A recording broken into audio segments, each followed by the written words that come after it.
Assalamualaikum warahmatullahi wabarakatuh. Selamat pagi. Perkenalkan, nama saya Izzat Wiko Sulistya Firardi dengan NIM 10322310113. Di sini saya akan menjelaskan bab 1, bab 2, dan bab 3 pada buku yang berjudul Birokrasi dan Public Governance. Pada bab 1, definisi dan aliran birokrasi. Di sini perlu diketahui apa itu birokrasi dan public governance. Kita masuk pada birokrasi. Birokrasi adalah sistem organisasi yang terstruktur atau hierarkis yang dimana tugas dan tanggung jawab dibagi secara teratur dan jelas oleh aturan dan prosedur yang ketat. Atau dapat disingkat seperti birokrasi adalah sistem organisasi yang dirancang untuk mengelola tugas-tugas administratif secara efisien dan teratur. Sedangkan governance public yaitu proses pengambilan keputusan dan pelaksanaan kebijakan publik yang melibatkan berbagai pemangku kepentingan, termasuk pemerintah, sektor swasta, dan masyarakat sipil. Governance public dapat disebut juga tata kelola pemerintahan. Selanjutnya, makna birokrasi. Di sini makna birokrasi terbagi menjadi 3. Yang pertama, positif, yaitu birokrasi yang efisien dan efektif dalam memberikan layanan publik. Yang kedua, negatif, birokrasi yang lamban, tidak efisien, dan korup. Dan yang terakhir, netral, birokrasi yang hanya menjalankan tugas sesuai aturan tanpa inovasi atau inisiatif tambahan. Selanjutnya, pemikiran birokrasi. Yang pertama, teori rasional administratif model yang menekankan efisiensi dan rasionalitas dalam administrasi publik. Selanjutnya, teori bureaucratic oversupply model yang mengatakan bahwa birokrasi cenderung memperluas dirinya sendiri untuk mempertahankan kekuasaan dan anggaran. Yang ketiga, teori power block model yang menyoroti bagaimana kelompok-kelompok kekuasaan dalam birokrasi mempengaruhi pengambilan keputusan. Dan yang terakhir, teori New Public Service yang menekankan pelayanan publik yang berorientasi pada warga negara dan partisipasi masyarakat. Selanjutnya, mazhab birokrasi. Mazhab birokrasi mengacu pada cara pandang dalam memahami birokrasi.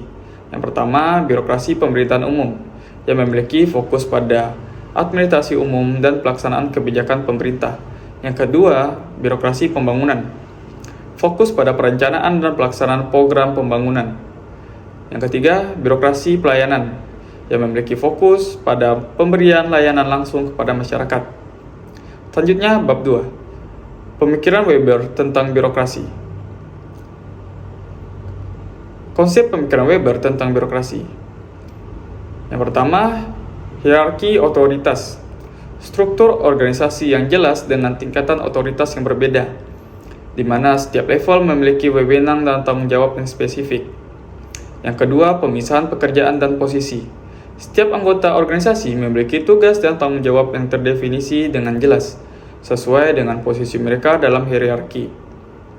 Yang ketiga, aturan dan prosedur yang tertulis. Keputusan yang diambil berdasarkan aturan dan prosedur yang tertulis untuk menghindari keputusan yang didasarkan pada preferensi pribadi atau emosi. Yang keempat, rasionalitas. Birokrasi bertujuan untuk mencapai tujuan-tujuan dengan cara yang rasional dan efisiensi. Yang kelima, perekrutan berdasarkan kompetensi. Pengangkatan dan promosi dilakukan berdasarkan kemampuan dan kualifikasi seseorang dalam melakukan tugas-tugas yang sesuai dengan posisinya. Selanjutnya, kritik terhadap pemikiran Weber. Yang pertama, kekakuan dan kurangnya fleksibilitas.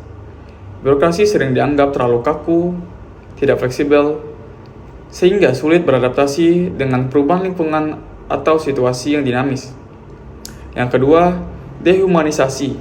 Proses birokrasi yang sangat formal dan impersonal dapat mengabaikan aspek-aspek manusiawi seperti kreativitas dan inisiatif individu. Yang ketiga, efisiensi yang berlebihan. Fokus yang berlebihan pada efisiensi dapat mengabaikan tujuan-tujuan yang lain yang juga penting. seperti keadilan sosial dan kesejahteraan karyawan. Yang keempat, red tape. Birokrasi sering dikritik karena prosedur yang berbelit dan birokratisme yang berlebihan, yang dapat menghambat efektivitas dan efisiensi organisasi. Dan jawaban Weber atas kritik. Weber menyadari beberapa kelemahan dari model birokrasi yang ia kembangkan. Namun, ia berpendapat bahwa birokrasi tetap merupakan organisasi yang paling rasional dan efisien dibandingkan dengan alternatif lainnya. Weber juga menekankan bahwa tipe ideal birokrasi yang ia gambarkan adalah konstruksi teoritis yang digunakan untuk menganalisis fenomena sosial, bukan model yang harus diikuti secara sempurna oleh organisasi nyata. Selanjutnya, bab 3, patologi birokrasi. Sebelum masuk pada bab ini, perlu kita ketahui apa itu patologi. Patologi terdiri dari dua kata yang berasal dari bahasa Yunani, yaitu pathos dan logos. Pathos yang berarti emosi atau penderitaan, dan logos adalah ilmu. Jadi di sini, patologi adalah ilmu yang mengetahui tentang penyakit atau penyebab atau pengobatan tentang penyakit tersebut. Sedangkan patologi birokrasi adalah istilah yang digunakan untuk menggambarkan berbagai masalah atau penyakit yang terjadi dalam sistem birokrasi. Konsep patologi birokrasi. Patologi birokrasi mengacu pada berbagai disfungsi atau masalah yang terjadi dalam sistem birokrasi yang dapat merugikan efisiensi, efektivitas, dan tujuan organisasi tersebut. Patologi ini seringkali muncul akibat interaksi yang salah antara struktur birokrasi dan faktor-faktor lingkungan. Selanjutnya, kelompok-kelompok patologi birokrasi. Yang pertama, patologi manajerial, timbul karena persepsi dan gaya manajerial para pejabat di lingkungan birokrasi. Contohnya yaitu gaya kepemimpinan yang otoriter. Yang kedua, patologi pengetahuan dan keterampilan, yang disebabkan oleh rendahnya pengetahuan dan keterampilan para petugas pelaksana berbagai kegiatan operasional. Yang ketiga, patologi pelanggaran norma, yang timbul karena tindakan para aparat birokrasi yang melanggar norma-norma hukum dan peraturan perundang-undangan, contohnya seperti korupsi dan nepotisme. Yang keempat, patologi perilaku disfungsional, dimanifestasikan dalam perilaku para birokrat yang bersifat disfungsional atau negatif. Dapat kita temui seperti konflik internal. Dan yang terakhir, patologi situasi internal, akibat situasi internal dalam berbagai instansi dalam lingkungan pemerintahan, yaitu prosedur yang berbelit-belit. Sekian dari saya, terima kasih.